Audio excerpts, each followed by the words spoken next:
Boise's Mix 106, another week, another set of movies out for our Mix 106 movie critic, Willie Waffle. This week we have The Pyramid. We also have a re-release of a movie that was just out last month, and Reese Witherspoon stars in Wild. But before we get to those movies, Willie, you wanted to talk about something that was on television last night. Oh, thankfully we all survived Peter Pan Live. All right, well, I happened to be at a basketball game last night, so I missed the excitement and the craziness, but I am very curious to find out how Christopher Walken did as Captain Hook. Christopher Walken was this magical mix of, like, macabre creepiness and just not caring, and sometimes seeming like he was unprepared as he read directly from cue cards, and then, like, instead of singing his songs, he was doing, like, a Lou Reed impression where he was just kind of speaking his lines. Oh, it was crazy. Basically, didn't you just describe Christopher Walken in almost everything he acts in? I think I did. Yeah, that's what I really I thought. think I did. And I had this revelation while watching it that I did not have while watching Peter Pan as a child. It turns out Peter Pan is really kind of a jerk. Why do you say that?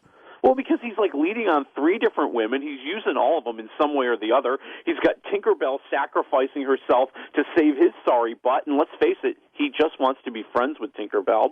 You know, he's got Tiger Lily, who thinks he's the sun and the stars and the moon and all these crazy things, and he kind of throws her out there to take on Captain Hook. And then Wendy, poor Wendy, who really, really likes Peter Pan, but all he does is sneak into her house late at night and then leave. You do realize Peter Pan is a guy, right? Oh, I know. Okay. That's what makes it even wilder, man. You seem shocked by how a guy acts. I don't know. It's a little weird. All right, let's get to the movies. Which one do you want to talk about first? Well, we have to talk about The Pyramid. And let me remind you, this is the worst week for movies all year long, okay? Hollywood basically gives up the week after Thanksgiving. There's something like a 50% drop in ticket sales. You're out doing stuff like getting a tree or shopping for your family, or maybe you're watching Peter Pan Live. And now they bring out The Pyramid. You know, it's kind of this weird movie. It's a father and daughter archaeology team, and they find this ancient pyramid that's been buried for 5,000 years. And, of course, once they go in, they bring a TV crew with them. And that's where it becomes another found footage horror movie. And the pyramid seems to be fighting back. There's all sorts of toxic gases. There's strange things inside that shouldn't be inside that pyramid. Oh, and then the female archaeologist, this Ashley Hinshaw, she's very, very pretty. So what do you give it? You know, I mean, there's some shocks in here, and there's some kind of cool special effects. I'd go like maybe 2 waffles. There's nothing exciting about it. There's nothing horrible about it. It's just kind of there. All right. And then Reese Witherspoon. Now, I would have thought this may be a big movie based on a true story, The Wild, or is it just Wild, right? It's just Wild.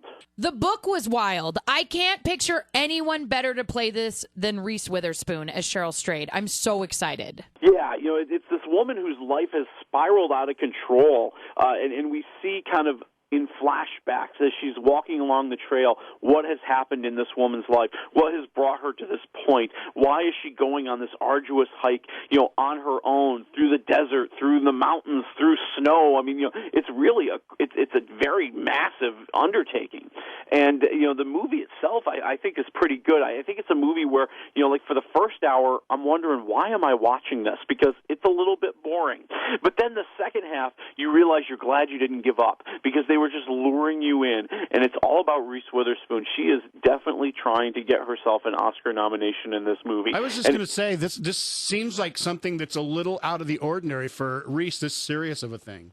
Oh, totally. I mean, you know, it's more of a character study. I mean, you know, she's going into these deep, dark, shocking places that you haven't seen Reese Witherspoon go before, and you start to learn about this woman and, you know, it's kind of the despair she's going through, the anger, the self-destructive behavior that she's been engaging in, and that's what this movie is all about. It's kind of those shocking moments that are happening in the second half and the danger that she faces along the trail. I just think they pour a lot of it into the second half when they should have kind of spread it out a little bit more. You know, and it's a movie that's opening up very limited this week, and it's going to kind of slowly roll out as we get closer and closer to Oscar nomination time. I'm going to say 3 waffles out of 4. I think it's worth checking out when you get a chance. All right, and then the re-release of another movie out this weekend? That's right. Jake Gyllenhaal also wants an Oscar nomination. Okay, so that's the only reason that they're doing this? Dad, this is why they're bringing back Nightcrawler, and it's a really cool movie. I mean, I liked it a lot. Jake Gyllenhaal playing this creepy, weird guy who starts making money filming accident scenes all around L.A. and selling them to a local TV station, and the way that his career is starting to become more and more successful, and he's becoming more and more creepy. And it's fascinating to see Jake Gyllenhaal just on the edge. I mean, this is his taxi driver, okay? He should practically be looking in the mirror going, "Are you talking to me? Are you talking to me?" I was just going to say, when you said that he has really turned into this generation's almost Robert De Niro, based on not how how great of an actor he is, although I think he's a great actor as of right now. But he lost 20 pounds or so for this movie, and then the movie after this, he lost another 30 pounds and buffed up for his boxing movie. Yeah, it's crazy. I mean, he is just changing his body and changing his look in every way possible from role to role, and then it's cool to watch. I think it's a fantastic movie. I mean, I'd rather go see that than Pyramid. All right. So, and I can't remember. I think you gave this 3 or 3.5. Oh, yeah, 3.5 waffles. It's really good. All right. It just seems weird to have them re-release a movie that came out 1 month ago. Yeah, well, it shows you how quickly movies are lost and forgotten in Hollywood. Can you call it really a re-release? I think it's still in theaters here. I think it's a re-expansion. All right, Willie Waffle, what do we have coming up next week? Well, you'll talk about Exodus, the Moses movie with Christian Bale. And no, you forgot the big star in that movie. Who would that be? Aaron Paul from Boise, Idaho. There you go. From now on, I don't care who you talk to. It's Exodus, starring Aaron Paul from Boise, Idaho. Yeah, forget this Christian Bale crap. I hate it when Christian Bale rides on other people's coattails like that. That's right. He was just Batman. Who does he think he is? Yeah, exactly. He wasn't even good enough to be the new Batman. They went out and got some other no-name guy to play Batman in the next movie. All right, we'll talk to you next week. All right, see you later.